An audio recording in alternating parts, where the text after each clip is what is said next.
तू करेगा ठीक है, लेकिन अंतिम में भीतर मत घुसाओ, उसको बाहर कर दो। सबसे शर्मनाक बात है कि उन्होंने इस तरह का वक्तव्य दिया।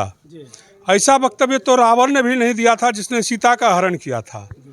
इससे जाहिर होता है कि नीतीश कुमार ने अपने कॉलेज लाइफ में क्या क्या हरकतें की होगी।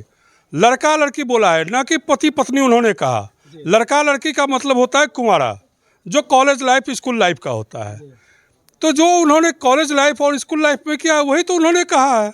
गलत उन्होंने कहाँ कहा? पति पत्नी ही रूम में सोता है शादी के बाद। उन्होंने कहा लड़का लड़की, पति पत्नी नहीं कहा। इस बात पर ध्यान दिया जाए। एक चीज़ और पूछना चाहेंगे सर, जो वो उन्होंने वक्तव्य रखा है, क्या वो अपने फैमिली मेंबर को उस चीज़ को सुना सकते हैं? ऐसा लगता है जो बात वो रखे हैं। यही इसीलिए तो मैं कह रहा हूँ, कैसा वक्तव्य तो रावण ने भी नहीं दिया था और वो कह रहे हैं। इसका मतलब है कि वो मानसिक रूप से विक्षिप्त तो हो चुके हैं। अभी उनके बयान को लेकर तेजस्वी यादव भी उनका काफ़ी सपोर्ट कर रहे हैं कि वो नहीं सही कर रहे हैं। स्कूल में शिक्षा भी इस तरह के दी जाती है। जहाँ तक कहा जाता है कि जनसंख्या नियंत्रण पे, तो जनसंख्या नियंत्रण बताने का क्या अब यही एक तरीका रह गया है जो खुल्लम खुल्ली डायरेक्ट सबके सामने बोला जाए? जनसंख्या नियंत्रण की जहाँ तक बात है कि उन्होंने जो अभी जातिगत जनगणना कराई, उसमें वो खुद देखें कि पिछड़ा, अति पिछड़ा, SC ST का जाति मतलब जनगणना में आबादी बढ़ा ही है, घटा किनका है?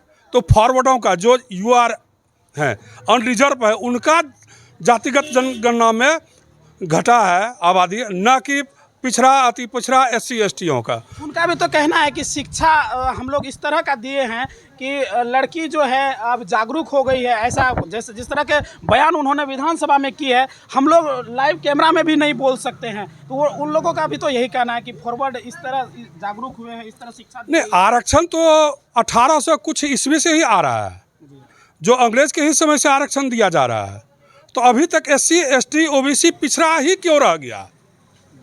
वो आगे क्यों नहीं बढ़ पा रहा है? आखिर इसका हक कौन ले रहा है? ये इसका हक जो है, जो आरक्षण के द्वारा आगे बढ़ गया उसे ही मिल रहा है, न कि जो पिछड़ा में पिछड़ा रह गया उसे मिल रहा है। पिछड़ा में जो आगे बढ़ गया आरक्षण लेके, उसे ही आरक्षण का लाभ मिल रहा है। इसीलिए ये आर्थिक रूप आज़ादी पर मिले आरक्षण, आर्थिक आधार पर मिले आरक्षण, कोई बात नहीं है। नीतीश कुमार जो है अपने बयान के बाद जो है माफ़ी भी मांगी है। तो क्या लगता है कि अगर कोई मतलब जो मर्जी आए बोल दे फिर माफ़ी मांग ले तो उसे माफ़ कर देना चाहिए देश की जनता या राज्य की जनता को? इस पर मैं कहना चाहता हूं कि अगर मैं किसी का हत्या कर देता हूं और कोर्ट में जाके मैं माफ़ी मांग लूँगा, तो क्या मुझे सजा से बरी कर दिया जाएगा? ये नीतीश जी ही जवाब दें। सर, परिचय जानना चाहेंगे? मैं धनंजय कुमार झा, जदयू चिकित्सा प्रकोष्ठ का प्रखंड अध्यक्ष था। मैंने इनके वक्तव्य से परेशान होकर, शर्मिंदगी महसूस करके मैंने इस्तीफा दे दिया और मैंने यही आज से समझा कि किसी भी राजनीतिक दल में नहीं रहना है। जो भी उम्मीदवार सही हो उसका समर्थन करना है। जैसा कि आपने बताया कि आपने जदयू में पहले रह चुके हैं, अभी आप इस्तीफा दिए हैं, तो क्या लगता है ऐसे भी पूरे राज्य में जो है पार्टी के स्तर पर अगर देखा जाए तो तीसरी पार्टी रह गई है जदयू, और आने वाले जो लोकसभा के आगामी चुनाव है उस पर क्या असर पड़ेगा इस बयान का? इस बयान का असर महिलाओं में सबसे ज़्यादा देखा जा रहा है। कॉलेज की लड़कियां कहती है कि नीतीश कुमार ने सही कहा, क्योंकि वो कॉलेज की लड़कियां हैं।